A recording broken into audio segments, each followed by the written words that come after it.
Game 5. Man, I don't trust Chris Paul at all, fellas. And it's not that it's the Chris Paul I don't trust, but it's his ailing body that I don't trust. The mind is willing, Broussard, but the flesh is weak. I don't. The mind for Chris Paul, we all know is willing, y'all, but the flesh, 41 points, closeout game against the Clippers. The flesh, 32 points, game 1 against the Bucks. The flesh, 23 points, game 2 against the Bucks. The flesh, 19 points, game 3 against the Bucks. The flesh, 10 points, game 4 against the Bucks. Chris Paul's mind is willing, but his flesh is weak. So I can't trust it because I think we have seen the best days of Chris Paul in this playoffs behind us. He's deteriorating statistically. I don't think mentally he's all the way there. Mentally, he's sharp. But physically, the ball leaving his hands, his body, collapsing on the floor, turnovers. 15 turnovers over a 3-game stretch.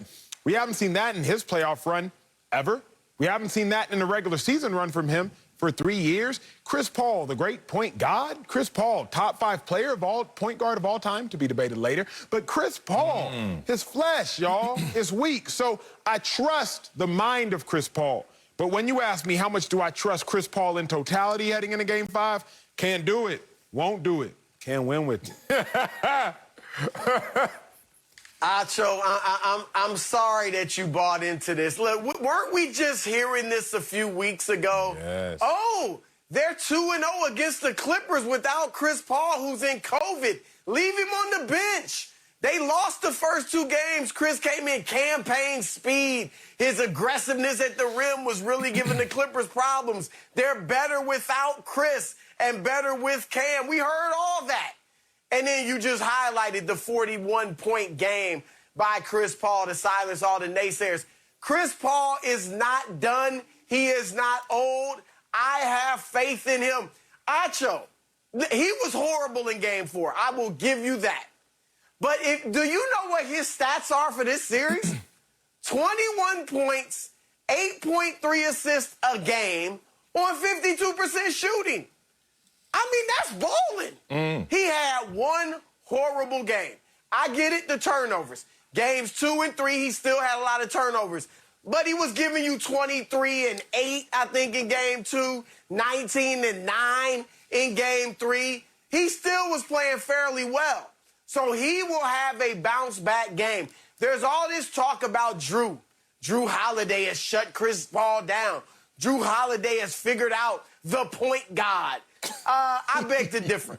Because against Drew Holiday, Chris Paul is shooting 78%. I didn't stutter. 14 for 18 field goals against Drew Holiday. He has 9 assists in the 22 minutes Drew Holiday has guarded him. Here's the issue. He has turned the ball over 7 times in those 22 minutes. That's the same amount as the 99 minutes that all the other players have guarded him. So I get you with that. But Chris Paul is one of the smartest, most sure-handed point guards we've ever seen.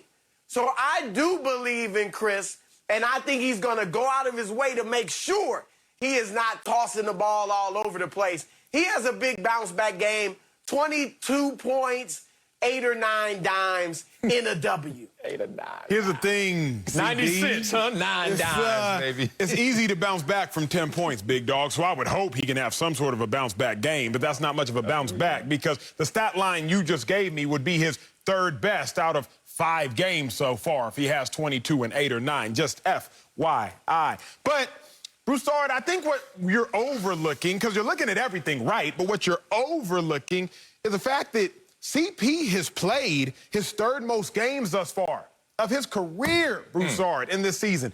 16-year career, illustrious career. He played his first most games in a season. That was 94 games. He played, I believe it was in 2016.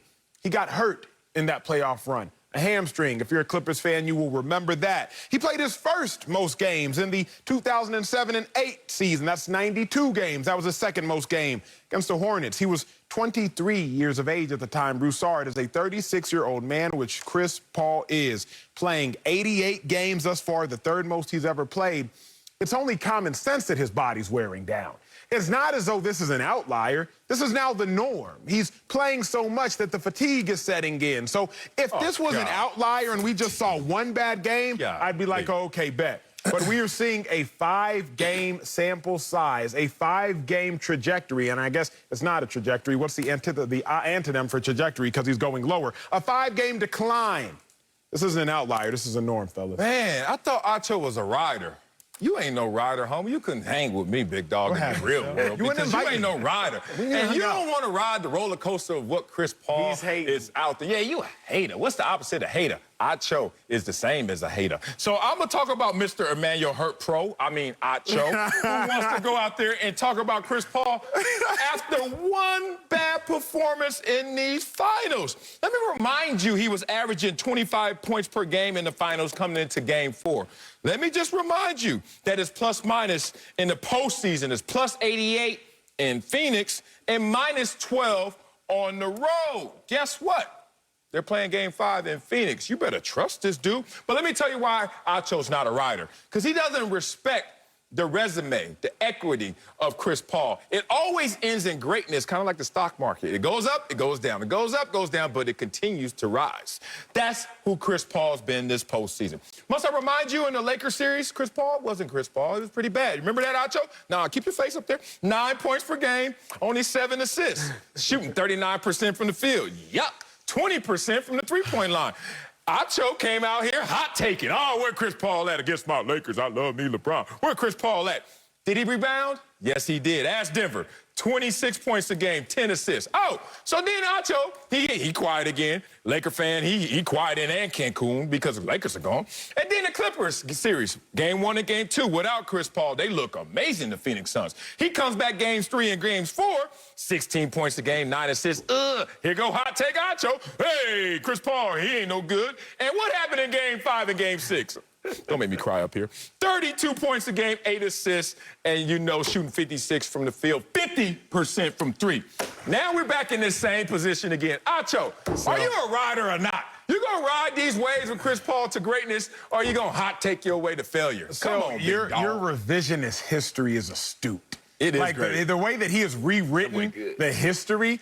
Here's the thing, Sal. Here's the thing, CB. I never said that Chris Paul, the Suns were better off without him, unlike you last series. That was not my take. Broussard, I haven't said this series that the Suns should bench Chris Paul in exchange for campaign. That is not my take. My take is very simple. Chris Paul statistically is declining, and this is not a one-game sample size. Sal, you said that Broussard, you said that Chris Paul has had one bad game. Y'all both have agreed upon that. Bad is relative. Good is relative in life and in sports. So for somebody to have 23 points and 6 turnovers might be a great night. Be a phenomenal night for me. Be the best night of my life if I were to do that in the NBA. Yeah. But for Chris Paul, it's a bad night. 6 turnovers, can't do it. Chris Paul, the next game, having 4 turnovers. You can't do it. Chris Paul having as many turnovers in Game 4, 5, as the entirety of the Bucks roster, 5. That is an atrocious night. So bad is in perspective. Chris Paul has set the bar high. He has been bad the last 3 games. I'm just bringing it to light. Wow. Well, I beg to differ. He was not bad in Game 2. He had 23 and 8, and they won. And fairly, by a nice little comfortable margin, 6 turnovers. So how can I hate on that? Broussard, and here's the other. When you get some turnovers, guess who's the all-time leader in turnovers? LeBron.